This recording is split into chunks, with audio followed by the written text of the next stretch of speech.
Okay, admit all. Yeah, you do learn something.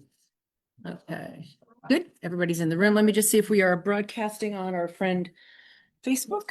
Morning, Nancy. Morning. I'm gonna move these out of the way. They are dry now. Okay. Let us see. Ed Lazinski is in the room as well. So let me pass around the proclamation because I think it's so lovely. So Marion, I'm going to pass it to you first. If you have greasy fingers, don't touch it. Just kidding. But it's a really nice proclamation. It's nicely done. It's nicely worded. Very official looking. And it was given because of Hunger Awareness Month. September is Hunger Awareness Month. And it is also the 1-year anniversary of One Church Street being open. I mean, it's at the end of April last year was when we opened up. Oh, okay. Okay, turn it on. I don't know what that means. They have water. You know how they fill the water? Well, let's see if we're on Facebook. Yeah. I'll take my first sip. It'll be all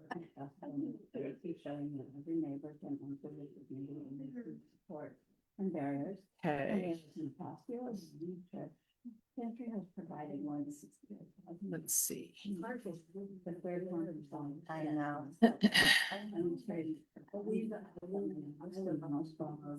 Whereabouts? Okay, we are live. Oh, Good, good. All right. And there's no noise, and that's also good. We're not connected to the TV set. Get my keys out of the way first. They are. They're stars in decades of dedicated people. And innovative. This one is mine. Here's the connector. Just goes on and on. We need roadies. We need roadies. Need people to show up like half an hour early, get everything set up. And then, we just walk in like comedy hour movie stars. What? I'm not suggesting that you're the roadie. Okay. Now we're going to be on TV, Facebook.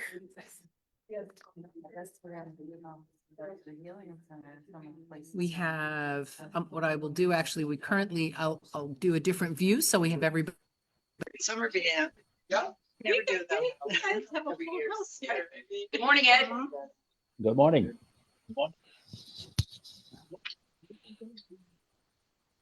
Nancy. Yeah. Oh, don't. Does everybody have a sheet with them? One of the single sheets? It's dim in here. So The newest one? Thank you. Sorry, I can just tell because I'm blind. I did my best. Oh, see that? Big difference. Look at that. That's better. We are going to do a little pan of the room to make sure that everybody who is online knows who is with us today. Let me just open this up and see. Online right now, we have Dennis and Lydia. Good morning and welcome to both of you in the room. Are you going to build a swivel dock for me or not? No, don't put that on the cord. Okay. Would you be able to sort of the camera for me or not? Yes. You just said no. I said yes. He did say no. Aha! I heard it. Thank you. He always says to me, we're going to start recording conversations because, I did not say no. Thank you, Elizabeth. Thank you. Sorry, Thank I heard it. You did. You said no. Here we have, why don't you introduce yourselves? Me about the hearing aids. There we I go. heard it. And Parker Buffett, Elizabeth. my friend. Chris Bacopi. I got Christine. And you know the rest of us. And then online, we also have now Kathy Kay and Mayor. So we are joined online. And there are usually several people who join us and choose not to sign in. Perfectly fine if that's how you're watching it, as well as people who watch this afterwards. I am just going to mention ahead of time, once this broadcasts on Facebook, it only stays there for 30 days. I'm not anticipating that after 30 days, anybody's going to want to look at this. But if you do, these are all archived on YouTube. So I download each of these, pop it up on YouTube. That's where last week's already is. So if you're joining us and you have not been able to look at the first week and you want to go back and I want to tell you a little trick that I learned. Did you know you can speed up the videos? Like when you're watching them, you can put them at 1.25 or 1.5 speed. So if you really want to watch something, but you don't have the time, you can speed it up It's still very accessible to you, but it takes less time to listen to it.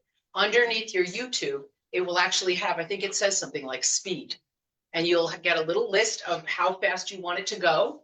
I usually do it at 1.25 for most videos I'm watching to kind of, and people sound fine to me. They don't sound like they're speaking quickly. But just know that in case you feel like, oh, I don't want to sit there for an hour and a half, you won't have to. Obviously, you can always speed through it, fast forward, do some of those things as well. I will put the link and the information again about how to access things on YouTube in case that's useful to you, but you can always go to our website. Up in the top corner, there's the tiniest little symbol for YouTube. Does anybody know what that symbol looks like? It's an arrow. It's red with like a little, just a triangle indicating kind of an arrow in it, a white little triangle that indicates. If you click on that on our webpage, you go right to the YouTube videos. Anything you'd like to add? No. Okay, just checking. Wouldn't want to make you feel like you were being shut out of the conversation right then. We are going to continue doing what we have done before, which is to do Lectio or Lectio Divina. I'm just going to have to say it twice because I never know which is the right one. I've never heard people pronounce a word so completely differently. Divina. But it is, when we were, it Lectio. says Lexio, in the one we Lectio. were using it. Oh, that's So I want to right. make sure that people know we're not making it up, that we're not sure how to pronounce it. So it's either Lectio or Lexio, whatever you choose, go with that. We start our Bible study with that. You're going to need to use that, neither of these. I think this one might work. I think we need to do NRSV.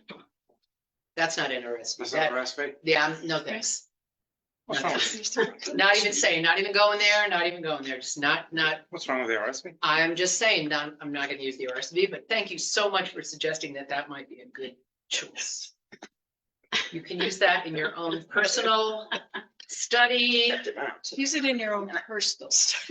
personal study. So what I'm doing on my phone so that you know how to find this fast, I'm typing in Proverbs 2:1-11 NRSV. The very first hit that's going to come up on my phone is the translation I want and the verses I want. If you don't like using your phone, that's fine. But for many people, this is convenient.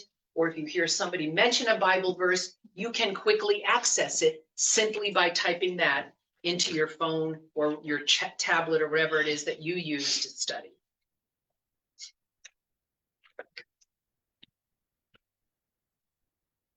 Their Bible Gateway tends to be the website that I use for all of my Bible translations because they have every Bible translation known. They have Hebrew and Greek. There are lots of resources on Bible Gateway.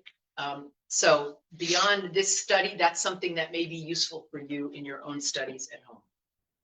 So I'm going to read, as we have done before, I'm going to read chapter 2, verses 1-11. Is that the NRSV? Yes. Well, look at that. And this, for those who don't know, was the Bible in a Year that we used, which is a great Bible.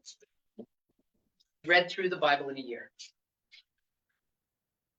2, where it is. And so there's a title in this. When you have a title on your chapters, pay attention to it. It gives you an overview, probably, of what's going to be contained in that chapter in any part of the Bible that you're reading. So this one says the value of wisdom, which we talked about pretty extensively last week as well.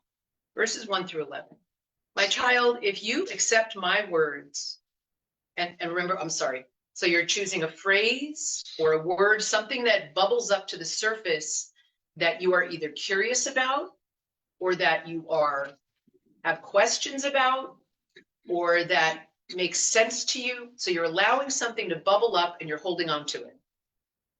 My child, if you accept my words and treasure up my commandments within you, making your ear attentive to wisdom and inclining your heart to understanding, if you indeed cry out for insight and raise your voice for understanding, if you seek it like silver and search for it as for hidden treasures, then you will understand the fear of the Lord and find the knowledge of God.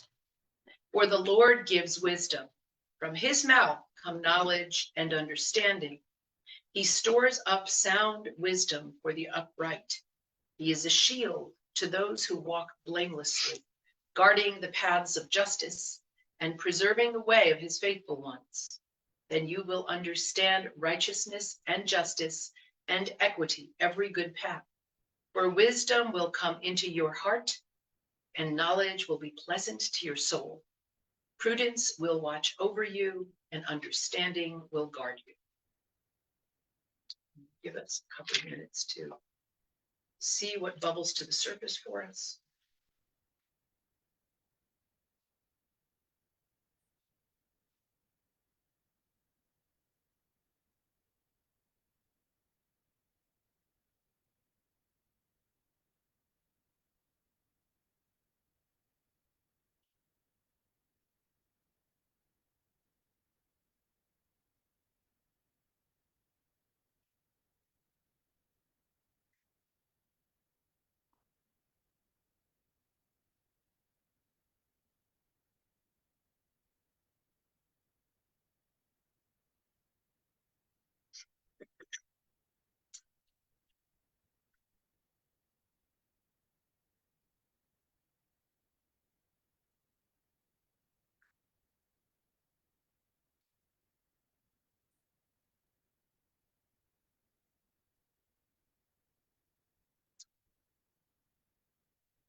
Another 15 seconds.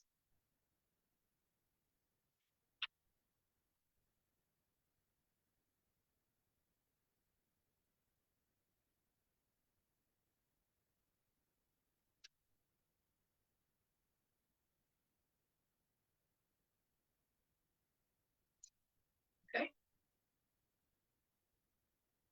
What word or phrase bubbled to the surface for you? Knowledge will fill you with joy. Ooh, You didn't have joy when you read. It's in this book. you are using this one? Are you using this one? Yeah. Yes, It says yeah. joy, but you didn't say joy. Well, because translations are different. Right. Exactly. So So what verse is I that? like joy. What verse is that? 10. Verse 10. Wisdom will enter your heart. Knowledge will fill you with joy. And this one says, knowledge will be pleasant to your soul. I like the word joy. Good enough.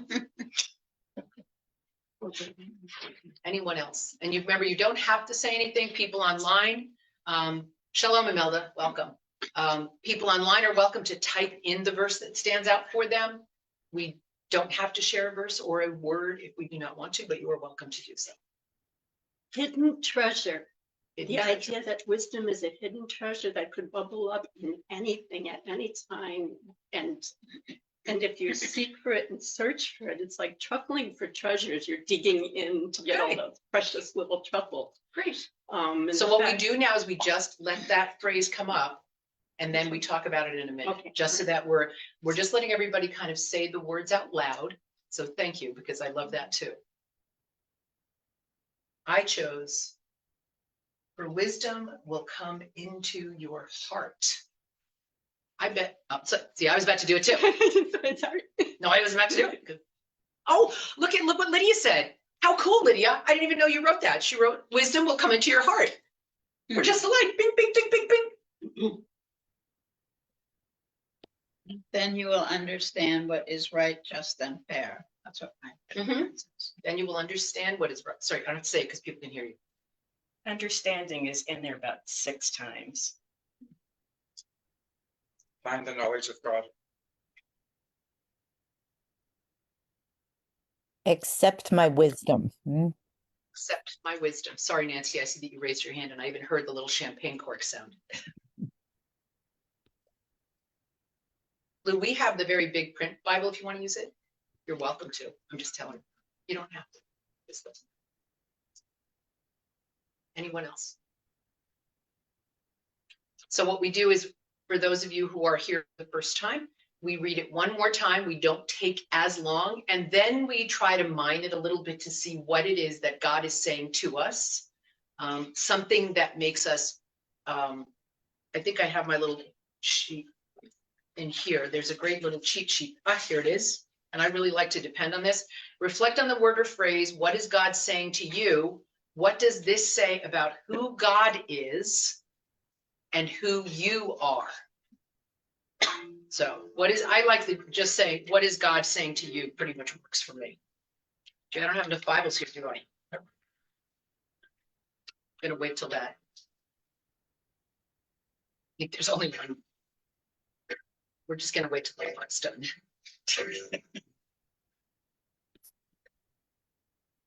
Why is it doing 11 columns and it's at 10:30? It's a broken clock. We're not gonna turn. My child, if you accept my words and treasure up my commandments within you, making your ear attentive to wisdom and inclining your heart to understanding, if you indeed cry out for insight and raise your voice for understanding, if you seek it like silver and search for it as for hidden treasures, then you will understand the fear of the Lord and find the knowledge of God. For the Lord gives wisdom. From his mouth come knowledge and understanding. He stores up sound wisdom for the upright. He is a shield to those who walk blamelessly, guarding the paths of justice and preserving the way of his faithful ones. Then you will understand righteousness and justice and equity, every good path. For wisdom will come into your heart, and knowledge will be pleasant to your soul. Prudence will watch over you, and understanding will guard you. Take just a minute this time.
Okay.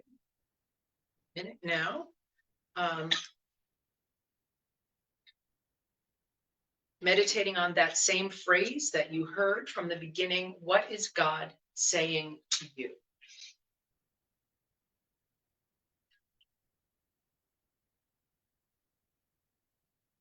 It seems to me that wisdom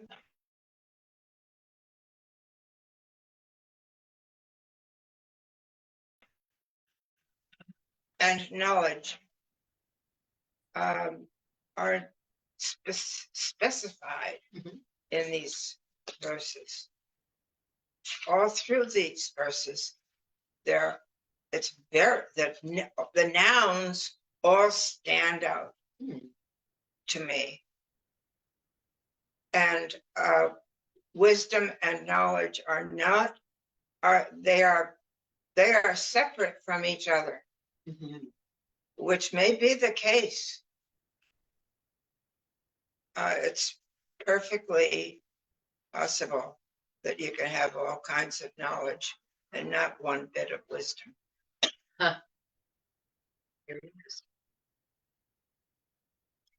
Going back to what I was saying about hidden treasures.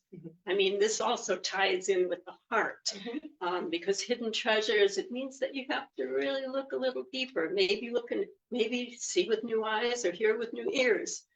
Search in places that you tend not to search, because within everything, there's this seed of God, the hidden treasure, which could bubble up if you allow it to. Thank you.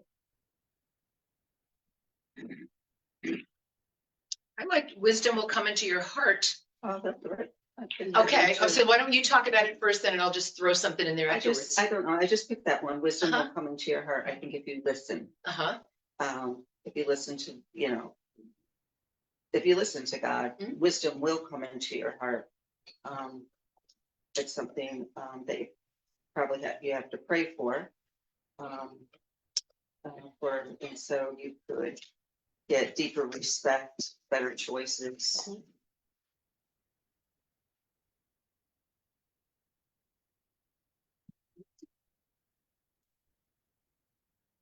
did you choose that too, Christine, or were you just? It meant a lot in different ways in the heart. I think prudent comes into that. I think it's part of the wisdom.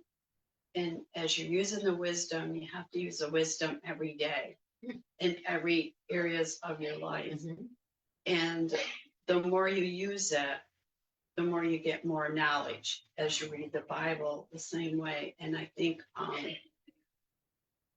as it is, it's like God's talking to you. Should you do this or not? It's like trying to say, is that what you should do or not do? And catching yourself and balancing things out with all aspect of your life. And feeling it in your heart.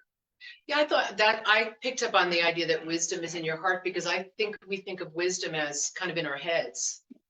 I don't know if we really think Yeah. about wisdom as being in our hearts. I think we mistake. We take wisdom and knowledge, and I think we mix them up a lot. I think if I'm wise, I must know a lot, but that's not necessarily the case. Many of us have heard children being very wise in what they're saying. So I think that what God is saying to me in this is that it is not about your knowledge per se. Doesn't mean that knowledge doesn't come into it, but wisdom actually comes from the heart and lives in the heart. And you get more insight as you go. Yeah, yeah, I found that really, You should feel it with your yeah. heart. Yes, you feel it more. So I found that Yeah. really interesting to think Yeah. about, because I don't think I've placed wisdom in my heart. I think I've placed it in my head. And as you're learning more, God is giving you more knowledge to move forward. Well, and that's why we're doing the Lectio the way we're doing it, to hopefully take these very few verses. Because when you're reading many chapters of the Bible, you're zooming through. Don't tell me you're not, because most of the time we are. We're like, oh man, Bible study's tomorrow, I better read this tonight. So when we take this time, it actually allows us to sift through, not just for knowledge. Like, I've read them, I read those words, but potentially for wisdom.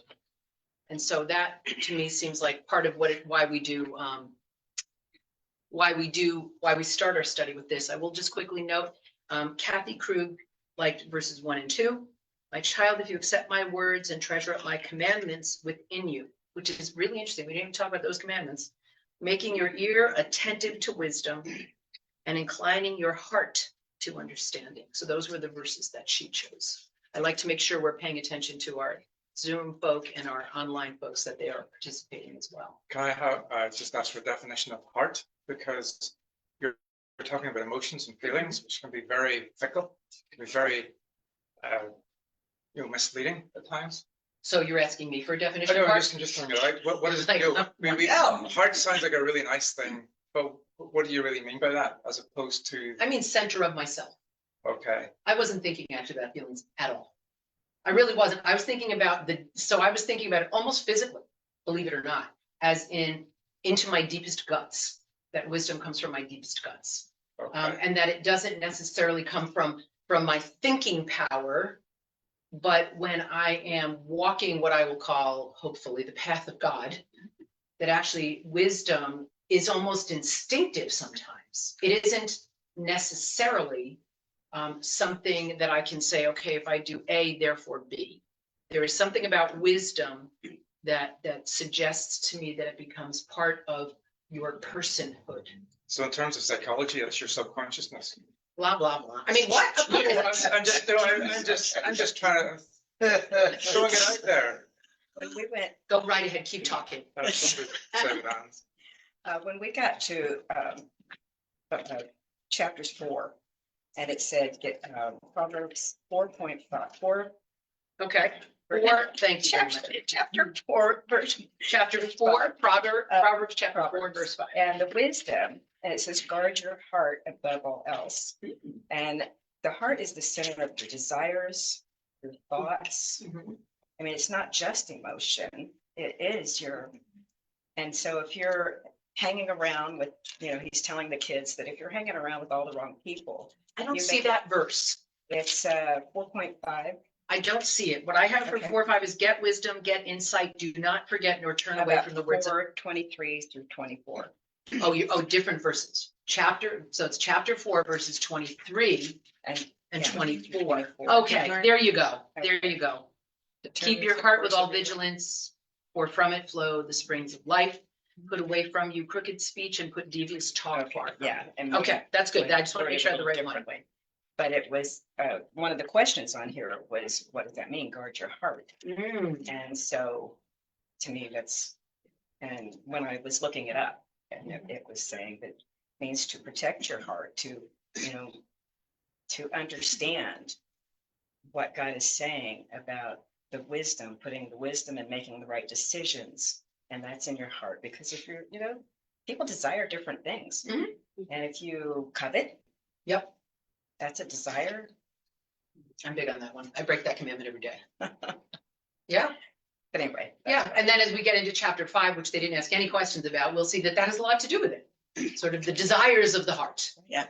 As opposed to the wisdom of the heart. Can I also say Sure. something that brings in Alistair's Subconscious, question. which I think that was a very good point. brings in, it actually doesn't, it's sort of like combining heart and mind. When you go down to the chapters, for wisdom will come from your heart and knowledge will be pleasant to your soul. So it's not negating knowledge. It's not negating Right. that left brain, that mind, Right. but it's combining with heart, but heart comes first. And Right. then knowledge is after that. And so Lydia from Facebook said almost exactly the same thing. Wisdom is a matter not only of the mind, but of the heart. So in other words, there's that combination of knowing. And I mean, honestly, really and truly, have you ever thought that you've made a wise decision, or have you known someone to make a wise decision? It's usually not a fast decision if it's a wise decision from my experience. Maybe it is in some cases. I think in your heart is sort of, it's just not one thing, it's a combination of stuff. Mhm.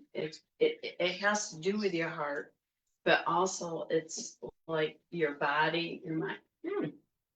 Spiritually also. Well, Like, you're bringing up a good feeling point, it in yeah. your heart and you're learning, Yes.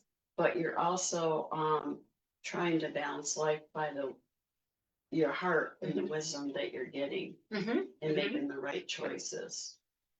And that's interesting to me because typically, and not always, but often in Christian circles, people sort of paint the body and our knowledge as a bad thing sometimes.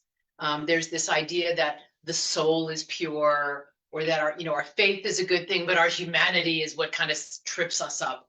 And I think it's so important to understand the full picture of humanity as being capable of wisdom and knowledge and of using those things for the purposes of the kingdom of God. Because this is the important thing we have to keep coming back to. We're having this conversation, but even I am thinking about wisdom in terms of what I do, this is about glorifying God. It isn't just about the right thing to do. It's about doing the right thing in the most difficult of circumstances because you believe it is what God is calling you to do. So it is over and over in this chapter, it says, listen, incline your ear, hear what God has to say. Now, remember the literacy rate of people at this time. Would people have been able to read for the most part? No, they would not have. So what would they have needed to do to hear the scriptures? Somebody would read it to them. And these would be much easier for them to remember, wouldn't it? When we get to chapter 9 and we start getting these little sayings, they're a lot easier to remember, aren't they?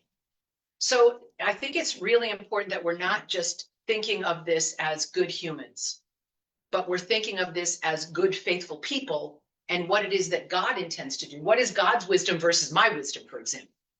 I've heard people justify a lot of bad things by saying, well, God must have wanted me to ... dot. We often give God a lot of credit for some of the stuff that we're doing that has nothing to do with God at all. And I can't stand when I hear people stand on that foundation. Or we take a verse out of scripture, and we hold it up and we write it in neon. And we say, well, the Bible says. And we have to be so careful because that is often not wisdom. That is proof texting. That is trying to make our point. That is trying to win a fight. So we want to really understand this idea of how is wisdom based in God, and how are we able to give back to God by using the wisdom we gain. So that's why when I ask you if you know someone who made a wise decision, do you know a person, I'll say a Christian, because that's the tradition that we come from. Do you know somebody who made wise decisions based on their faith that might have seemed crazy at the time?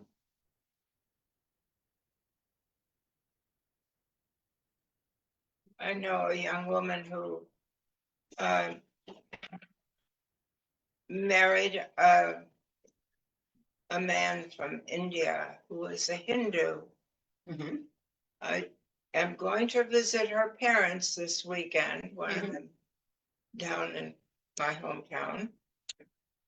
And I'm dying to know how it's working out, because Samantha spent her whole life from the time she was sitting in a little chair in the choir loft next to her mother when she was like 2.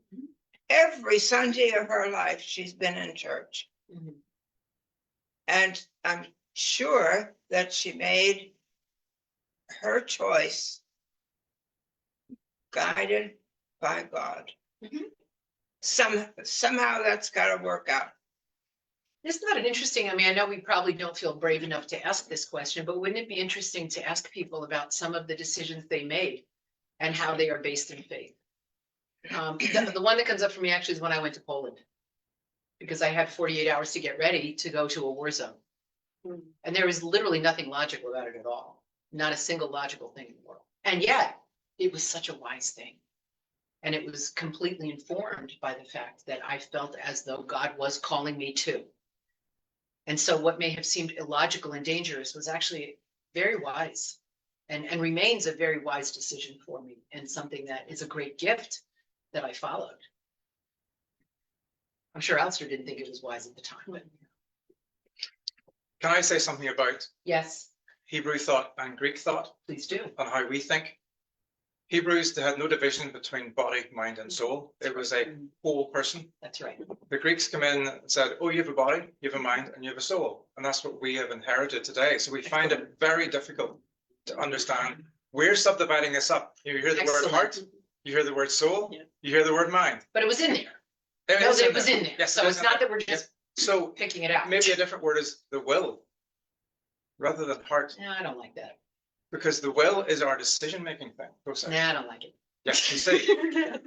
See, Well, I think heart actually encompasses all of those things, though. For me, what you're saying is, see, will becomes for me a decision, not anything to do with actually wisdom feeling, necessarily. feeling. Ooh, You see, the ouch. heart is a feeling. Ouch. You know that I did not. I specifically did not say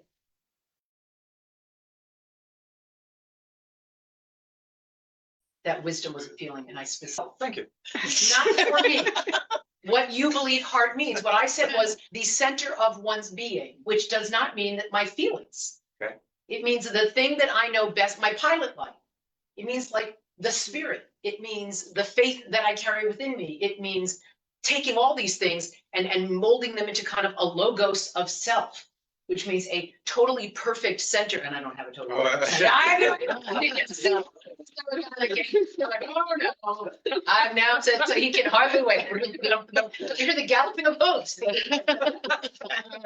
A well-integrated center of self that actually incorporates. And so I don't necessarily think of heart.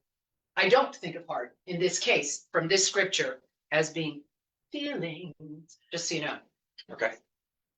But I like the Greek and Hebrew thing very much. Can I go back to Anne's comment at the beginning about we can have knowledge without wisdom, but we can't really, what was the way you put it? You can't have wisdom on its own. we can have knowledge, totally unwise knowledge. Okay. Whenever you don't have knowledge and still have wisdom, is that a possibility? Say that again. Can you have wisdom without knowledge? I don't know. Mother Lord gave the example of a child. Sometimes children Okay. are very wise. Yeah, And no, they certainly yeah. don't have the Yeah. knowledge. It just comes from within them.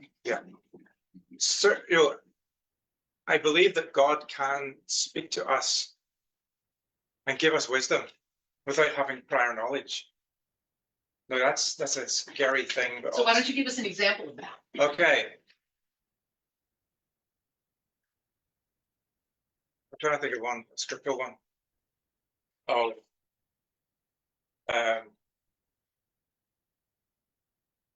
Perhaps I would say, I keep thinking of Nathan and David. Okay, And Nathan was you have to given give a little bit of a background. when David committed adultery and murder in the issue with Bathsheba. Nathan spoke to him. Now, did Nathan know? We don't- Yes, Did he know that? totally knew. Okay, well, that's not a. Nathan's his right-hand man. Okay, right. Nathan was probably keeping guard over the whole affair. There are places where I'm not honing in on one at the minute.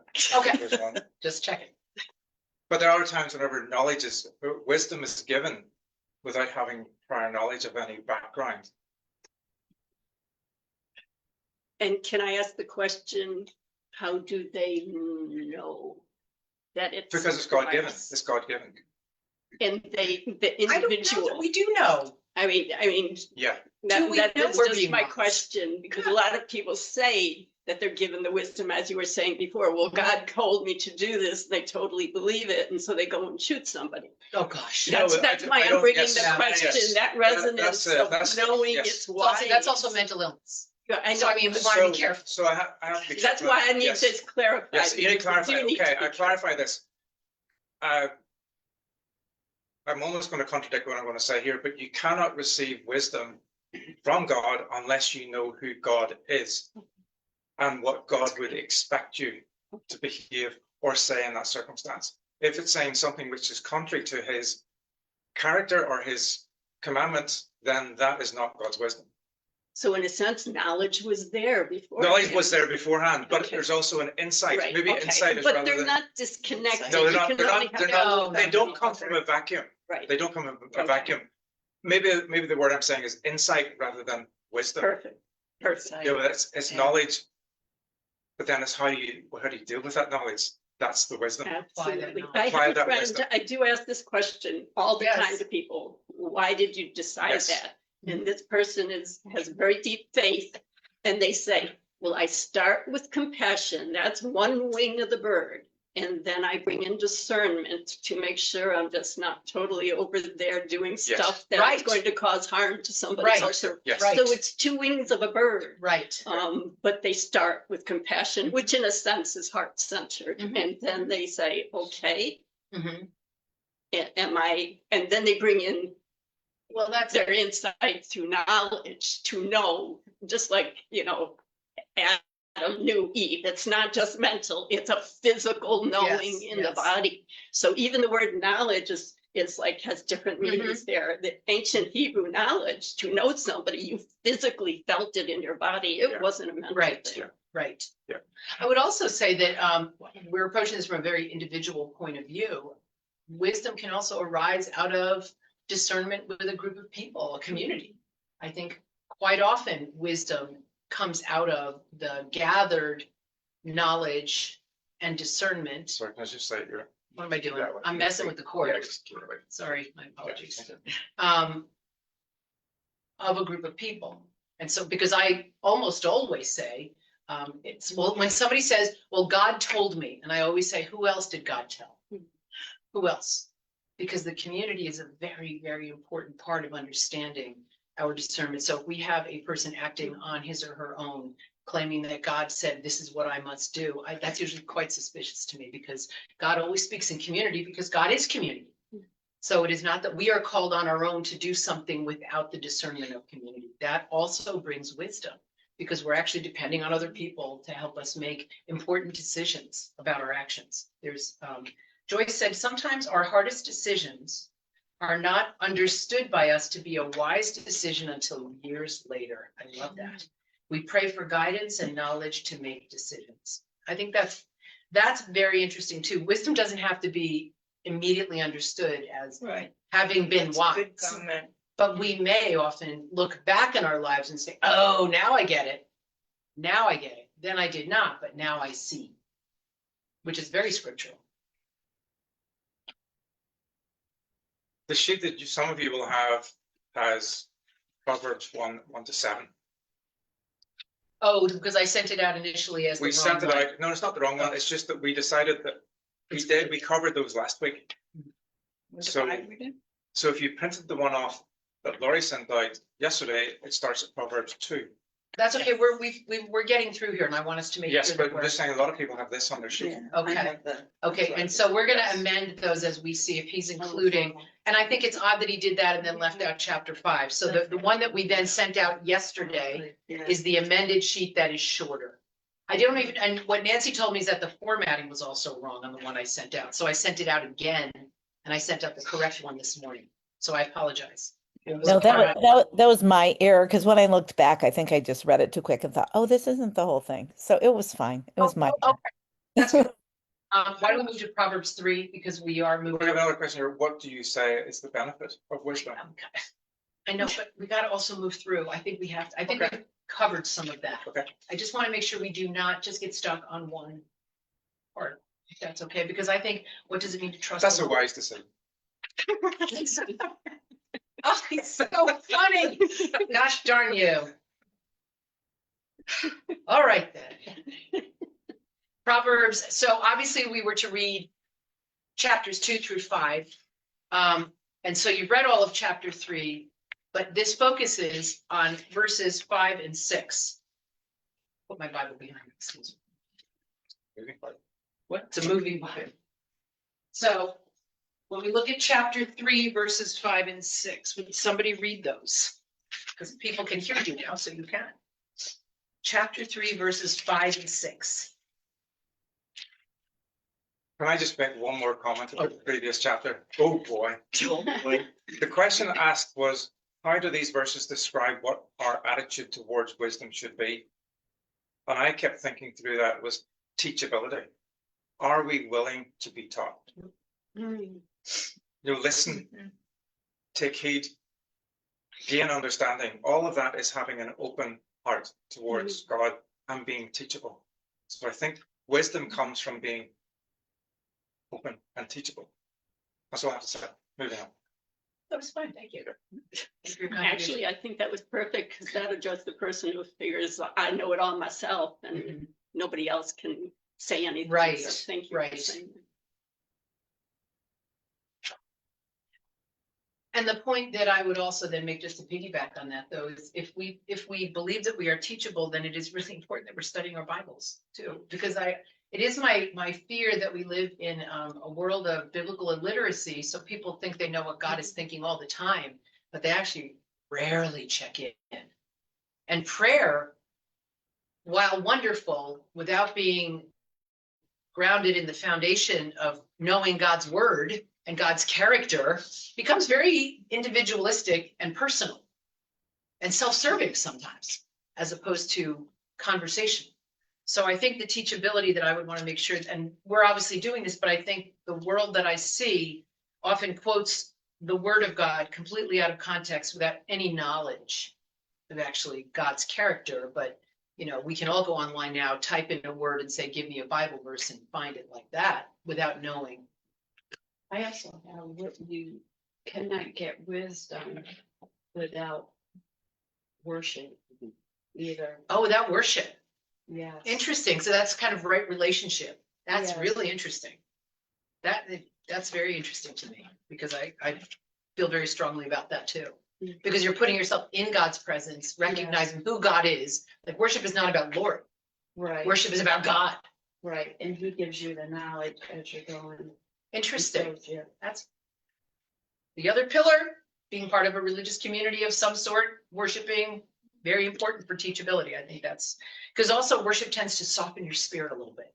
When you're in church, you often feel more vulnerable and more ready to hear. I mean, that's actually why you're there. Unless you're annoyed at the hymns. Unless you're annoyed at the hymns and you hate them. Yes. Right. And then things can be very tough. Have you had that experience commonly? I was just going, what? Why are we singing this hymn? This is terrible. So you actually think that? Some of them are dreadful. They go on too long. Too I many know. verses. I know, but see, I think of that as a uniquely Episcopal training. That is not bad because my complaint in the Catholic Church was they didn't sing nearly enough. You know, verse 1, and like they were booting you out the door lying, okay? You never got a chance, and all the theology is contained in all of those verses. Yeah. So we Well, miss it. that's true. So anyhow, okay, so Sorry, squirrel. yeah, true. True. Yeah. Chapter 3, verses 5 and 6 specifically. You want me to read it? Sure, that'd be great, Elizabeth. Okay. Trust in the Lord with all your heart. Do not depend on your own understanding. Seek his will in all you do, and he will show you which path to take. So the question that they asked is, what does it mean to trust the Lord? It's a really good question. And that's what the theme, as you can see, of this study is trust in the Lord. What does it mean to trust in God? First of all, what does it mean to trust? What does it mean to Before trust? we even go to bed, Alistair wanted a definition of the heart. I want a definition of trust. It's like, I'd like to start, you know, we're all speaking the same language. What does trust mean? And we may not be, and that's Yeah, but important. So to that's know important, that, yes. so that you don't put Right. words in somebody else's Right. or whatever. Right. What's trust mean? There's two physical examples of trust that I've heard quite a bit. One is when you walk across frozen ice on a lake. You know you can't walk on water, but this is still water under your feet, but you trust that it will hold you. And I lived on a lake Yeah, my whole life. okay. You gotta be careful with that trust. The other thing is I've seen that turn out very bad for people. every one of you has exercised trust this morning in sitting on these seats because you know they're going to support you. Yeah. So you trusted that when you sat down, but you don't think about it. But your knowledge beforehand has led you to believe that this will support me. So we sit down. That So is that's trust. interesting. So sort of combining the knowledge that we have about something Yes. to understand that it is something we can depend on. Yes. Something that we can sort of put our weight into without necessarily meaning a chair, but So even trust needs emotional. foreknowledge of something. That's interesting because when I want us to think about, well, yeah, but I wanted the air, but no, I don't want to hear that. Times that we have been able to trust people and times when trust has been broken and how catastrophic that is. That trust can be lost for a lifetime with one action. One action. Yes, if that leg didn't support you this morning, Kristen, you would never sit on that seat again. Even if I told you it was fixed, I'm not sitting on that seat again. That's actually a good point. I mean, it's a silly, it's sort of, but it's true. Yeah. That is really true. And the definition I usually give is, I trust the sun will come up and it might be behind the clouds, but I trust the day. Yes. Yes. There, Yes. the sun will rise. Yes. It's not even the word we think of the knowing. That goes back to that biblical knowing. It's a deep bodily knowing the sun's going to rise. I don't think about it. I don't whatever. It's Mhm. just, I know. Trust. Right. And when I use the word know, I don't mean I'm thinking I know. It's like, Yeah. my It's that, body it's that says whole it's self know. again, that Yeah. kind of whole self involvement. So trust is really more than just your mind, more than just your heart. If in fact we're thinking of it as the center of our emotions, and actually is quite a physical thing sometimes as well. I mean, we've all heard of trust walks, and many of you have done them. That's trust in relationships, Mhm. which is a little different than trusting that the world will go on and sun will rise and Well, I think we can experience That's trust more in lots personal. of different ways. Yeah. So trust in the physical world that it will be, that we know the leaves are going to change in the fall, that the sun is going to come up in the morning. And I wonder if that is not more based on knowledge than on trust, because we've seen it happen, experience. But that does have to do with, can we trust something? This is my experience, therefore I can trust. This is how I know that person. This is what they have done. This is the pattern that they have set. Therefore, I can trust that this task will be completed. And many people say trust needs to be earned. I've heard that. Yes, quite I have too. often. So that again is Interesting. experience. I mean, Experience. yes, they do the same thing over and over again to this, that I actually know through experience that that is their way of being or whatever. Yeah, yeah. My trust, it's a little different. It might be a little bit. I kayak. So I'm above and I have my feet on the water and I just sit and look at the sky and sometimes I'll just meditate and I'm saying, at your will, God, I trust you to get me where I need to be. So I'm more like Jesus, and at the end I'm walking on the water with Jesus Wow, with faith. that's cool. What a great experience for you. Yeah, I think Yeah. of that often. Yeah, that's But I get interesting to because that you're on the water. Yeah.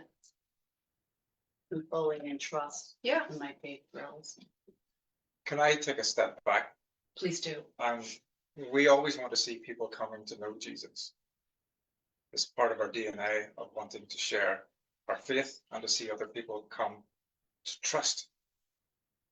But how much does that person know of Jesus? Right, that's what I was saying before. Yeah, maybe I was out the door.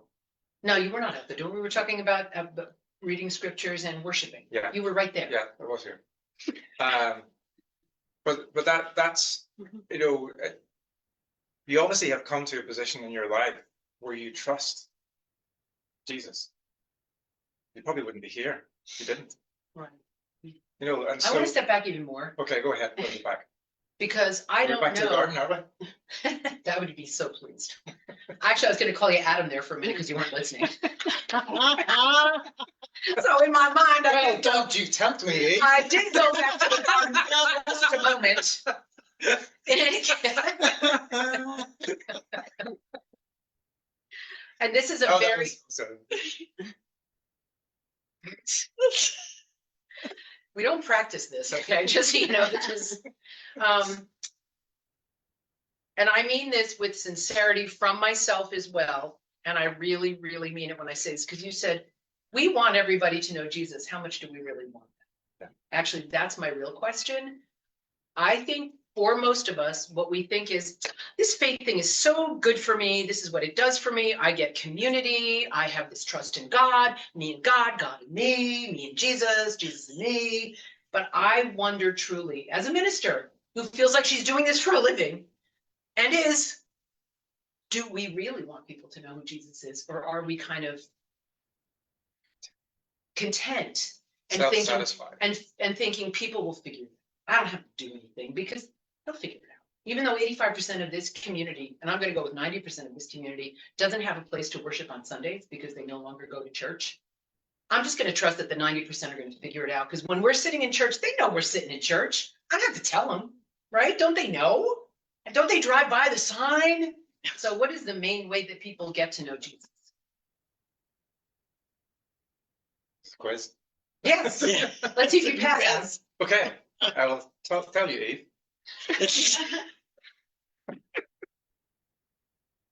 The mother of all people. I just want to say, you listen to that snake, you never listen to me.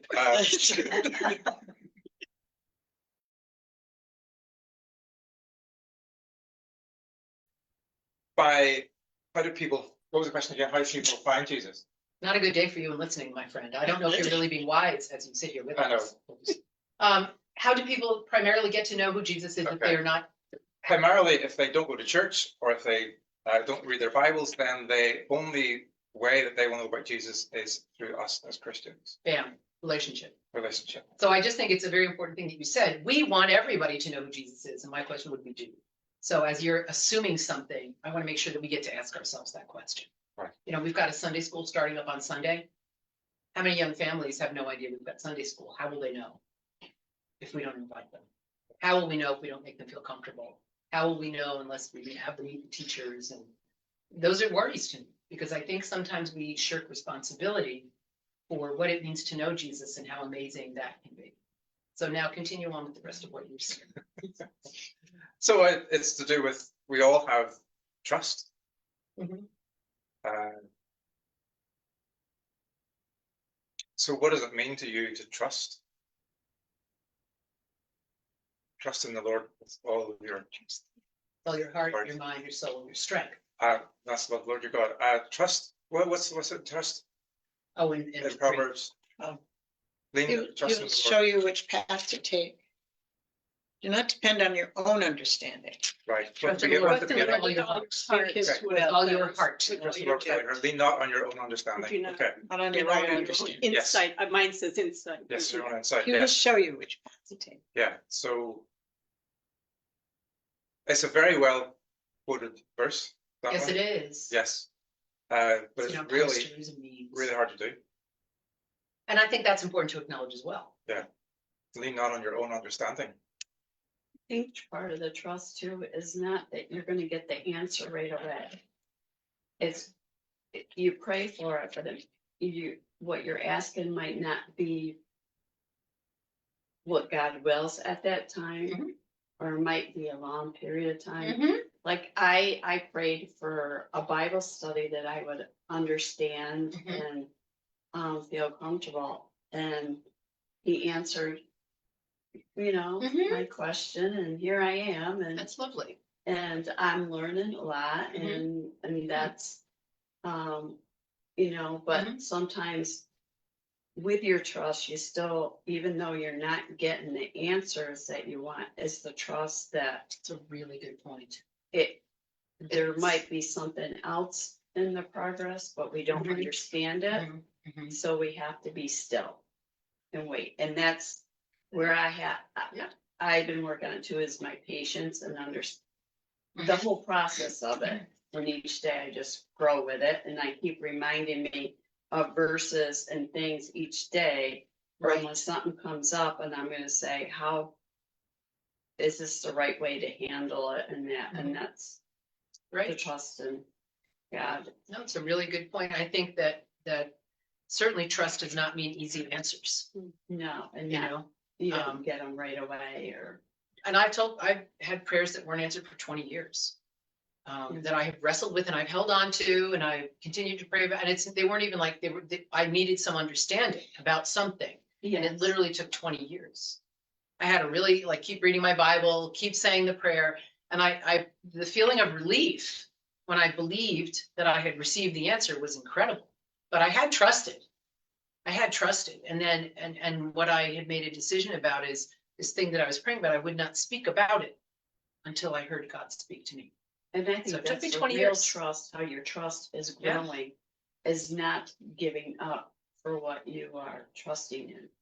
So here's a hard question. What happens when the going gets tough? When things are really impossible and the world does not seem like it is complying with God's will, whether it's your own personal life or the world, which has been challenging for the past few weeks. Because the question that I hear from so much is, why would God do this to me? And is that how God operates? Okay, Ida, today's your day. I'm going to do something to you to really see if I can shake you off that faith thing, That's not. I always am so clear with people. We're allowed to ask that question. In our humanity, we are allowed to ask that question, but that is not how God operates. But that is how the world operates. That is how the world operates. We get sick. We suffer. I've got a brother-in-law who's very, very, very unwell. He didn't deserve it. God didn't do it to him. He didn't do this to my sister. And I'm sure my sister will ask me at some point, why is God doing this? No, it is the physical body that isn't able to cope with some of the difficulties of aging. It's real. It's physical. So what does trust mean? It's fine and dandy to talk about it here when everything's good, all ambulatory. What does trust mean when that is not how things look? What did trust look like during 9/11 for us? I think the main thing is when something's going on, and I'm learning to help me is go to the Bible, your resources, and there's a radio station I listen to, it's religious, and some of the funniest thing is I'm asking for these questions, but I'm not clearly getting it. Mhm. And it'll show up on the radio, they're talking about it. And it's happened to me more than once and I'm going, oh my gosh, it's like, Yeah. so it's like, I think when you're feeling that is where you're gonna go to redirect it Well, and balance it out. and do bad things happen to people in the Bible Yeah. and they remain faithful? I mean, Right. if we're looking for And examples. that's how I look at some of it. It's Yeah. like what they went through. Yeah. Like Look at what, numbers, fiery serpents, look, like what Jesus went through. He right. was strong. And we can just And be that's that why- specific. We can say, what is it that Jesus endured in order for us to have new life, to live a life of faith, to show us what it means to follow God faithfully. That alone. I mean, and we have such great opportunities during the season of Lent specifically for that, because we really walk in the footsteps of Jesus during that time. Okay. Go ahead. Is trust a defining of the word faith, or is it the other way around? Are the two just intrinsically linked? Faith and trust. We're waiting for you to make a decision. No, you're telling me the answer. No, I'm not. I'm looking at the etymology of the word trust so that people understand where the origin. I'm always a big fan of looking at the origins of words, as many people know. So I go to an etymology website. Reliance, so from the 1200s, reliance on the veracity, which means the truth, the integrity or other virtues or sound principles of someone or something. Comfort, consolation, confidence, protection, support, to believe, firm, solid, steadfast, reliability. So those are all words that come up when we try to understand more about trust. So we trust in a God who has all of those attributes. Mhm. So we can depend on him. Mhm. We always can't depend on those closest to us in the same way, because we let each other down. Mhm. So this is a And yet, we do trust others. we I wanna yes, make no, we do, but ultimately, God is steadfast. God is complete integrity. God has, the compassion and the best intentions for us in our lives. We flounder about sometimes doing the wrong things, but we ultimately have to trust him. Yes. Yes. On Christ the solid rock I stand. All other ground is sinking sand. Yep. Thank you, Charles. Or John. Charles Wesley? John. Was it one of the Wesley brothers who wrote that? Oh, I need to just step back a Mhm. second, Sure. back to something that you said, Esther. The fact that so many people don't come to services or Mhm. whatever, where do they learn about Jesus from? And it's from the lives of the Christians they interact with. That's a heavy load that people who call themselves Christians have to really take that seriously, that they're the actual models for people. Yeah. And even those of us who, take that label on in the best of terms. Yes. Have to be aware that every action we take is a referendum on that. A referendum, good word. I think the other side of that is that we have to also acknowledge that we are broken people. Oh, absolutely. Yes, we get it wrong. But that doesn't mean we don't question Yes, ourselves yes. and learn from our mistakes. And the biggest thing in this is humility and saying to someone, I'm sorry, I got it wrong. That's the hard. I think that speaks more volumes to people rather That than makes you saying, more Christian than. yeah, just saying you got it rather right. than arrogantly going around and saying, I've got it right. Or saying, I can't possibly forgive, forget, whatever. Yes. I mean, and in some cases, we're not supposed to Yeah. forget, but Yes. but hard-heartedness, which we hear about in the Bible quite a bit. Those people couldn't possibly ... Yeah. We wouldn't want that person in church. We wouldn't want those people in church. That's right. What right did they have to come in? I mean, we have these two little girls who came to church for a little while and they're not. And people have said to me, well, do you know who those little girls are? They're tough. They've done bad things. And I'm like, yep, and they still get to come to church because this is the only hope they've got, in my opinion. So we've got to find a way to make them understand what Christian family looks like, because on the very few occasions when they come here, we better be rolling out the welcome mat. There's a great phrase, remember, we're a nice Christian family. Oh, I don't like the word nice. No, and I don't. I know, Yeah, I know, You know what but it means? The root of the word nice? Oh, the root of the word nice means quite literally nothing. The root of the word nice, because I was an English teacher. So when people would write in those little essays, it was a nice day. I'm like, you're saying it was a nothing day. Give me more. Nicely Was said, Laura. the sky blue? Was the sky blue? Was the sun out? Was it raining? What does nice mean? It means Yes. nothing. Nebulous. It means no, it means nothing. Nothing. It means nothing. Okay. Look it up. Go to your But in some ways, Instagram. that's what we have this impression we're a nice Christian group of people. Oh, boy. No, we're not. I do want to look at verse 11 in chapter 3, because I think this is a very, very important verse as well. My child, do not despise the Lord's discipline or be weary of his reproof. And I'll read the next one. For the Lord reproves the one he loves as a father, the son in whom he delights. And it's that word discipline that I think is so important. So the word discipline, Jesus's 12 followers were called disciples. The word discipline comes from teachability, from students. So to be disciplined means to be good students of, so we've obviously changed that word in our culture. The word discipline often has negative connotations and can, if used inappropriately, obviously.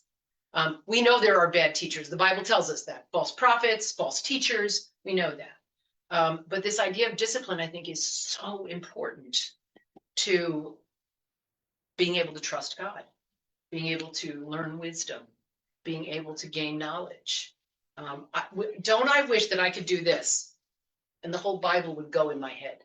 I really wish that, because it's kind of a pain in the neck. I fell asleep 85 times in the middle of our Bible study last night. You can ask him. I mean, sometimes I'm just even tired and I'm like, bleh, I don't want to do this. And so what I say to myself then is actually what Alistair said this morning is we need to start doing this at 7 o'clock in the morning, because you're tired at night and that's not a good time for you to think you're going to do your Bible study. And he's right. So discipline is going to involve making sure that I make use of other time, get up earlier, do something else in order to study well what it is that God has stored up for me. Like, this is a gift. I don't have to do this, but I gain so much from it. Why would I want to blow it off? For me, not speaking for the room. And so it means that I have to be more disciplined. If you're not exercising, what do? Change the way, the time, the place, the activity. You become more disciplined in order to gain a certain outcome. So what is the outcome of the Christian spiritual life? Why would we be more disciplined? I'm just looking at him. Doesn't mean that you're the only one who has to answer. What is an outcome of having a disciplined Christian life? What do you think? What is it for you? What is a disciplined Christian life for you meant? The Apostle Paul talks about, he prays that the people in Ephesus, church in Ephesus, will know how wide and long and deep and high is the love of Jesus, and that we reach the full maturity in Christ. I love That's that. the ultimate. That's the ultimate goal of this discipleship. Yes, it is. Yeah. It is. Can I give you a little example from I think it's only in Northern Ireland we do this in the United Kingdom. Well, that makes it more charming than. It does make it more charming, and you've seen this, and it's been used at a wedding service ceremony. When we learn to drive. Oh, I love this. Yeah. Yeah. See, when we learn to drive, we get a little plastic white square to put on the back and It's a front window of our clean. car. It's a window with the letter L in red. Everybody knows you're a learner. Oh, Isn't that cool? Everybody knows if you start doing it. Well, you don't do that because you have automatic cars, but using the clutch and the gears. Because most of they're manual cars. Yes. Yeah. So you know if somebody starts doing this in front of you and stalls, and it has an L in the back, you give them a lot of room. But some ways we should never be taking that L off in our Christian lives. yeah. You have, once you pass your test, then you become an R driver at letter R, which means you're restricted. You can only do a certain amount of, you cannot go over 45 miles an hour for a year. Even on a highway. Yeah, which is dangerous. So you're cutting along on the side, on the right Yeah. hand lane, but Yes. everybody understands why you're Yeah. doing it, because you're required to. Yeah. As a new driver, they don't want you out there doing 80 right away. They want to make sure that you can master the skills at a lower, more controllable speed when you're less likely to do damage Now, the problem to yourself. The or problem someone else. comes if, just say I was teaching my daughter to drive and we had the L plates up. And then I went out in the car without her and drove and went faster than 45 miles an hour. The police would stop me because they would think I But was it's an L just a window- driver. but it's I just a know, window I clean. know, but still, Yeah. we should not have that on. Well, You know, but it's a really interesting thing. Yeah. So I always think of when I hear the word disciple or student and our Christian life, we should always have an L sticker on our lives I somewhere. think that's really good. I think that's great. I like that. Yeah. And I think, was it Will and Kate who had the L on their car when they drove away after getting married? In other words, they were just learners at marriage. Yeah. It was Oh, very really? cute. And I thought that was a really great point. And I just thought that was charming. Exactly. I just thought that was just so charming. You know, they were just starting out. They didn't really know what this journey was going to be like. And of course, we know now that Kate has since had cancer. And, you know, there are terrible things that happen in people's lives that over time we learn to trust, to deal with.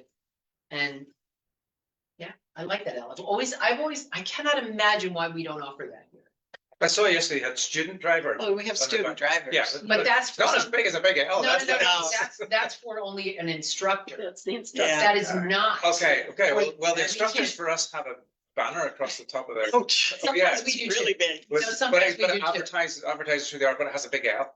You can put one on when kids are learning now. They have a sticker thing you put on. We used it for our daughter, Okay. so. Okay, Yeah. I've never, People ever have seen anybody patience do with it. some. They, Well, that's the other they, thing, isn't it? they have dual pedals in instructor Yeah. because They do in ours too. I know, but it's really important because of the. They have a break on the other side and other things to help out. Oh, I know. There are not a whole lot of driving instructors that have done it. You know, we're not even getting to the new Testament. Everybody That dies. wasn't really- Okay. No, we're not gonna, because we didn't even do Proverbs 4. So now we're not even gonna get to the New Testament, which I think is so important. It's really annoying to me. I'm just saying. Because those We are didn't follow such, the discipline. there's such a, we're not gonna stretch this out to forever land simply because we're bad at timing. We have to be more disciplined. I know, that's just what Christine said, or somebody said in the room. I tried, okay? I tried. It's hard when you have students in the room that are not disciplined. Well, it's a good problem to have that we have so many people who want to weigh in. Absolutely. And I do mean that. I'm not being facetious when I say that, but the New Testament connections are so very important because once again, so often we read these things without connecting them to the New Testament. This is a rare study that actually connects it to the New Testament for us. And I love that aspect of this study.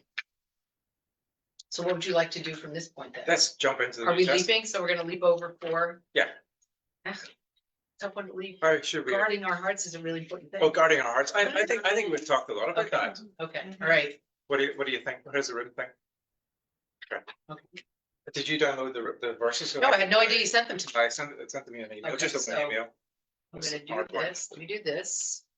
And I have to go here. Everybody gets to see all of this, you know. And I go, What okay, verses are we going to? It says New Testament connections at the bottom. And we've printed out the verses. Matthew On screen. 12:14. open this up. There it is. And then I'm gonna share the screen. Once I clean this up. Look at, I have no internet. I don't know how we're doing the Zoom meeting. Don't even ask the question. Here we go. Let's This see. may be open at the bottom. No, here it is, here it is. Oh, is it? No, that's PowerPoint. Yes, in the PowerPoint. No, it's got, it's a PDF. Sorry, it's in the PowerPoint. There you go. Oh, To enable editing and just. okay. All right. You're coming through loud and clear on Zoom. Thank goodness. Let's just say a little tiny prayer of thanksgiving. Can you please wait a second? Is that Okay, so okay? you need to- What I need, Alistair, Yeah. please, I promise you, I've done way too many Zoom meetings. So I'm gonna, if you give me time instead of constant instruction, then this person will become. Then you will wise. get wisdom. Exactly right. I'm not gonna bother with sound or anything. No, there is no sound on. I'm just letting you know because you would have mentioned it. Okay, I've got to hide these meeting commands, which are really hard to hide. There's that, and I'm going to shrink this up. And I'm gonna use the little television, see all the things that I know how to do. Amazing. Look at that, Esther, there it is. Ta-da! Well, they're gonna, oh, good, they see only that too. So this is Matthew 12. This is the first one. In what way is Jesus greater than Solomon? The queen of the south, and that was the queen of Sheba. The queen of the south will rise at the judgment with this generation and condemn it, for she came from the ends of the earth to listen to Solomon's wisdom. And now something greater than Solomon is here. So what, I mean, it's pretty self-explanatory. What is greater than Solomon? Who has greater wisdom than Solomon? The answer is, Begins with a J. It's always the answer. Trick question. There you go. When in doubt, just shout out Jesus and you get a gold star in your crown no matter what. And so how is Jesus greater than Solomon? Does anybody know anything about Solomon? What happened to Solomon? Solomon had how many wives? Hundreds of wives. Hundreds of wives. But what was the problem with those wives? They brought their idols. They brought their idols and they brought their false gods with them, and Solomon allowed them and began to sort of lose the integrity of his own faith in God by allowing those idols in his palace with some of his Instead of many. using that wisdom to teach them Egg. to do the right way. Nicely done, Barbara. I Yes. think he got the big head. You know? Yeah, I do. I really think he had given everything, Yes. and then he thought, I know everything, so I could just make all these decisions. Right. And Which we may, I mean, I think a lot of leaders think that. They get to a certain point and they're like, well, whatever I say is practically gold. Mhm. I must know. And of course, so Solomon ultimately fell and was not, his wisdom was not the most important part of his life ultimately. Okay, we're going to zoom to the next one. So this is the story about Jesus. When he was 12 years old, they went up to the festival according to the custom, and Jesus grew in wisdom, stature, and in favor with God and men. so even the teachers were amazed at his understanding. At the age of 12. Yes. Remember when he was left behind? Mhm. Where did his parents find him?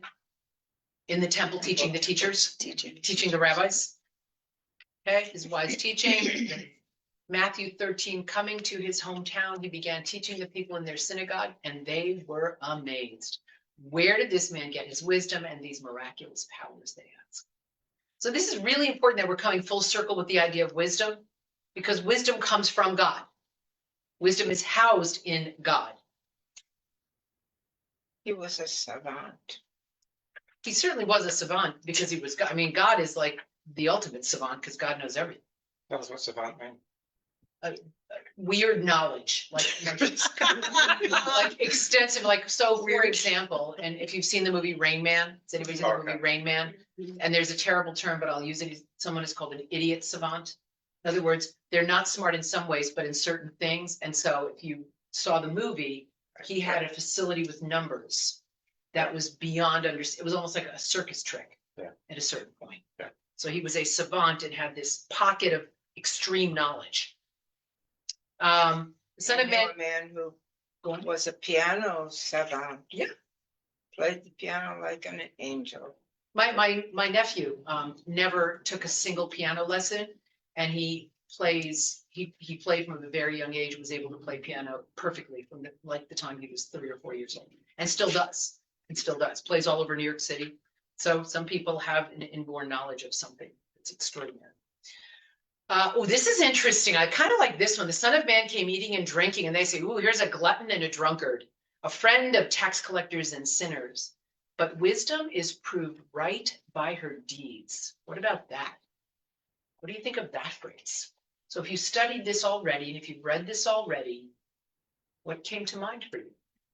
So this is in the context of consider Matthew 11. And there's a couple more. How do these verses explain the connection between Jesus and wisdom? I'm more interested in this. Wisdom is proved right by her deeds. What is the verse that is? It's Matthew 11:19. It's right up here. Oh, There okay. you go. see, That's too big for me to look at that. I'm looking at these little tiny prints. What does that mean? Wisdom is proved right by her deeds. That goes back to, what we're talking about, us being Christians, it's by your deeds you shall know. Yeah, what they they'll know believe when they are in. Christians by their Deeds. love, by their love. by And how so they actually what comes engage. out of our love that causes us to act in certain, and in what ways, and it doesn't mean we're perfect, but I find, give me a good thing for fruit, because obviously it is the we're supposed to be bearing fruit, obviously. In our Christian lives. I Okay. cannot believe you're doing this. So, You know this so well, you're looking at me like I'm a nutcase. I'm gonna look for bear fruit, scripture verse. I can't believe you can't just come up with something. You know this. Galatians, the fruit of the spirit, love, joy, peace. Okay, good job. Well done. Galatians 5, Galatians 5. Galatians Well 5. done, well done. Okay. But continually, why are we pruned? What does pruning accomplish on a grapevine? Causes growth. Yeah, new growth, better grapes, better wine, right? More production. So this idea of being proved right by deeds means that by the results of what happened, we are often able to be seen, and sometimes after the fact. I mean, when Jesus came eating and drinking like a normal person, they called him a glutton and a drunkard, which later on we realized, well, he was just human. He needs to eat and drink. He drank wine, you know, he ate food. We don't know. I mean, I just don't tend to think of Jesus as obese. Sorry, I just don't think get it. you may be Did stuck. I do it again? No. What? Or the internet may not be connecting. Just check, see what on your Facebook, because on my screen it's Queen of Sheep. Oh, is it? No, I'm sharing from my screen, not yours. Yeah, but that's watching Okay, your let's see. screen. Oh, Queen of Sheba is stuck. Yeah. So we may have lost connection. Okay. Well, we read it out loud. That's okay. Let's just keep going because people in the room can see. We'll do the best we can. We recognize that not everybody may be seeing the verses we're talking about. And so we would ask your Even patience. those in the room didn't see him. There you go. See such big letters we use. Good to have you with us, Jan. Whenever you join is a good time. So we're on Matthew 11:19. If for some reason Facebook folk cannot see it, we believe that the internet here is a little bit unstable. So we will make sure to read those verses out. I got a question. Yep, Why do they refer I'll go to, back. it seems like they refer to wisdom as a her. And we talked about that last week. Oh, In you fact, did? She is personified as a female. Okay, Wisdom, she is not God. Wisdom was with God in the beginning when God created, but wisdom is not God. And so Okay. the personification of wisdom in the Book of Proverbs and sometimes elsewhere in scripture is as a woman. Kind of cool to own it.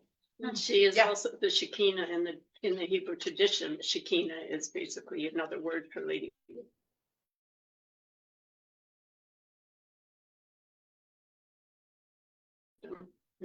I'm not as familiar with that because I know that that means glory, like glory Right, of God. it is. So there are ways in which women are brought directly into our understanding of who God is. What are you doing there? Trying to get the PowerPoint back up. Okay, I didn't do it. Okay, now I gotta get rid of the floating meeting commands. It's such a nightmare, you know, when we're at like 11:29, but you're trying, and I appreciate that. I'm very trying. Yes, you are. Yes, you are. Oh, good. It's working now. We Yes. got it now. Yeah. Okay, but what happens when I change it? Really? Yep, it worked. Good enough. So everybody's actually seeing, oh, I can see it on my little screen now. Okay, so the next verse, it is because of him that you are in Christ Jesus, who has become for us wisdom from God. So I think this is, where do we look if we want to see someone who is wise? If we really do want to know? Answer the J. Jesus. Jesus. I mean, so we can study the story of Jesus's life. The thing that I never fail to recognize is I never see him misstep. Like when I read the stories about the questions he asks, the way he responds to people, the healings that he accomplishes, I can't find a flaw. I really can't. And that's in something that humans did actually write down and record. But this life of Jesus, there's a perfection in it. So if I really want to know about wisdom, and so the way that he speaks to people, the way that he treats people, the people that he seeks out, the sinners and the tax collectors, these are really important things for us to know if we are trying to model our life on the wisdom of Jesus. Righteousness, holiness, and redemption. Okay, so we're going to zoom through. I want you to know how hard I'm contending for you. This is from Colossians. For you and for those at Laodicea, for all who have not met me personally. Now, who is writing this? Jesus. No. It doesn't begin with a J this time. My goal is that, because this is a letter to the Colossians, remember that anytime our second reading in our Sunday service is always a letter, mostly written by Paul, not always. In this case, it is. My goal is that they may be encouraged in heart and united in love, so that they may have the full riches of complete understanding, in order that they may know the mystery of God, namely Christ, in whom are hidden all the treasures of wisdom and knowledge.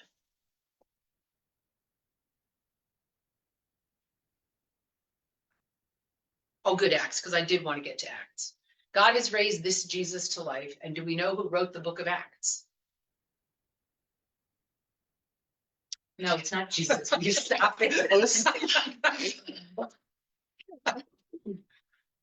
Luke, why don't you say? Luke. So it's an extension of the Gospel of Luke. This is an extension of the Gospel of Luke. God has raised this Jesus to life, and we are all received from the Father, the promised Holy Spirit, and has poured out what you now see and hear. What are they asking about Acts? Okay, what has Jesus done to empower us to live wisely? Yeah. Quickly, Ephesians 1:17. I keep asking that the God of our Lord Jesus Christ, the glorious Father, may give you the spirit of wisdom and revelation, so that you listen. The whole purpose is for this, though. The whole purpose isn't so that you get awards and accolades, or so that people like you. The whole purpose, so that you may know him better. The whole reason we seek out wisdom is that we may know God more, depend on God more, recognize this foundation in our lives as being the greatest, truest thing we know. So that's the whole point of it, so that you may know him better. That's it. No, there should be more. No, it's the last one. Okay. If true wisdom is trusting the Lord. Now that's interesting. So there, if you want to know then, Christine, what is the definition of wisdom? It is trusting God. Isn't that interesting? Or rather yes, the definition of wisdom is trusting God. How do we understand faith in God through the lens of the New Testament? In the light of Christ, what does it mean to trust the Lord? And I open that to the room as our final question.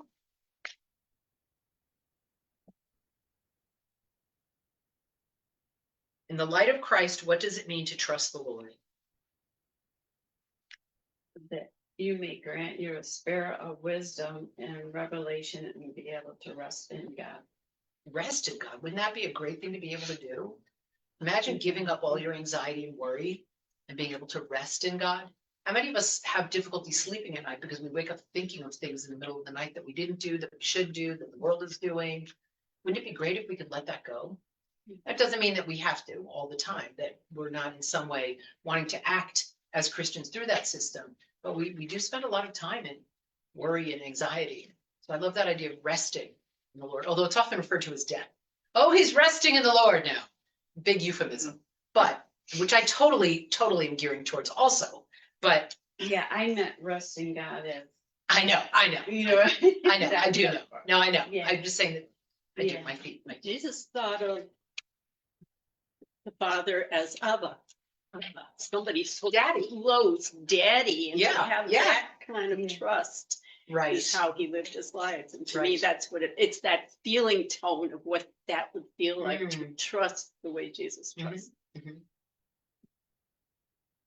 Anyone else? I'm going to jump to chapter 5 in Proverbs because I think it has something to do with this. And actually, and I'll mention in a minute. Why was chapter 5 not included in this study? I was confused when I got there, but I read it anyway, but I thought it's not on here. I thought we were supposed to do 5. We were supposed to do 5. That's Yeah. actually what it says. It actually says at the top, Proverbs 1 to 5. And yet there was no discussion of chapter 5. Why was that? What was chapter 5 about? Immoral. It was about prostitutes and immoral women and sex. The whole thing. The whole thing. Yeah, exactly. The stuff that actually in this world matters so very much. Absolutely. So very much. And I found it so offensive that that was left out of this study, as if, delicate ears couldn't understand some of this. My gosh. And, we hear the verses in church sometimes about, sexual immorality and fornication. And we're like, oh, I hate all this. That's reality. How accessible is pornography to our world today? You tell me. Too Yes. acceptable. Okay, so I mean, I don't even have to go any farther than that, and I mean this with such sincerity, because we literally have the idea of sexuality out of order in our lives in many cases, not in all. But our young people are exposed to things that it is hard for them to be wise. So this is gonna sound like the stupidest example in the world. But I keep mentioning this, but I'm watching the Gilmore Girls. Does anybody watch the Gilmore? Have you ever watched? My daughter and I. Okay, well, there's gonna be a big spoiler thing, so if you think you're gonna watch it, I would not listen to the next thing that I'm gonna say. But one of the main characters makes a decision to have sex outside of marriage in a way that is catastrophic. Catastrophic, okay? And I am so aware as we're reading these verses and reading through Proverbs chapter 5, that she had no moral guidance, not that she didn't understand her actions, but there was no sense of morality connected to spirituality, connected to wholeness of self that is depicted in this, which is fine. I'm not saying every TV show has to have that, but I felt like my heart broke for this character, that there had been no good moral compass. I mean, people around her, obviously, kind of basic knowledge, but it was really heartbreaking for me because I thought that is one example in our culture of innocence lost in a way that it cannot be regained. Because she did not have, now I know it's TV, I mean, you can tell, but it really struck me. And that's one example. I know this happens in our world all the time. You know, we do have an over-sexualized world and we're willing to make excuses for it. Or as we get older, we think, that was then, you know, we live in a different time. We're older now. We don't worry about that stuff. This is a scourge on so somebody is really saying that we have to be paying attention to where we see sexual immorality in our culture and not being afraid to speak up about it. And I'm not afraid to speak up about it because I think it is wounding to our souls. I think it is deeply wounding to our wisdom of humanity, because we receive skewed pictures of humanity and objectification, particularly of women, that are profoundly damaging to our culture and damaging to our thought process, our relationships. So I happen to think chapter 5 is very, very important, not because it's an old-fashioned don't go to prostitutes kind of thing, son, but because the idea of sex, sexuality, relationship in our culture is so broken. And I'm sorry that they didn't think of sexuality as being part of a wisdom conversation. So Laurie didn't get this reference. A lot of people get this reference. Hotel California. Yeah, Yes. When I was reading through this, yeah. all I could think was Hotel California. And let me read the last lines of it. The last thing I remember, I was running for the door. I had to find the passage back to the place I was before. Relaxed, said the man at the door. We are programmed to receive. You can check out at any time, but you can never leave. Never leave. That makes me very sad. Yeah. Yeah. But that was, It changes things. it jumped out at me Yeah. whenever I was reading through that. Yeah. So I also find it very interesting that many people want to not talk about things they find uncomfortable. Right. And sometimes those are the things that has to be spoken about the most. Because if I, as a person, find it uncomfortable, there's something that needs to be explored there. If I can't talk to my young child or whatever about what needs to be spoken about, or Right. even as a Christian to somebody about Right. what I feel needs to be spoken about, Yeah. to just be quiet because I don't want to go there. I don't want not to go the there. right And way meanwhile, to there can be handle it. such healing and wisdom in being able to actually have those conversations. I think it's really, really important. So chapter 5 is very much a part of understanding the kind of wisdom, because it isn't, and as we know, to step Turn out, the camera. to step out of a relationship and, or to objectify changes us profoundly and changes the way that we We're way over time. Okay, we're way over time. All right, we're gone. Thank you. So we have a prayer to say. You got Actually, there's a lovely prayer. So I'm using the Bible that we used for the Bible in a year. And it's really lovely. Let's see. Where was this one, I think? No, it wasn't. Sorry. Okay, here it is. The hope of perfection of love remains far from me, Lord, if both that hope and the love required do not flow from you. I welcome both divine light and dark night as gifts you give for my good. Draw me away from attachment to the world and towards yourself and your wisdom. Amen. So thank you. We will look over the sheet for next week to see what we may need to amend. I don't know how to change a PDF, but Alistair does. So I have to wait for him to kind of take that on. He's able to do that. Thanks, Ed. I'll see you at the meeting tomorrow night. She was gonna print them out. She has them next door, but she may have the wrong. We will certainly do the majority of what's on that sheet, but now Alistair has looked at that sheet and recognized that some of the questions on there, like that whole part about chapter 1, were not necessary for this study. So he then pulled them out. So let's let him take a look at those things. Which one? What is that? Sorry. Okay. It's a touch screen, so it Okay. doesn't matter. Here we go. Boy, it's still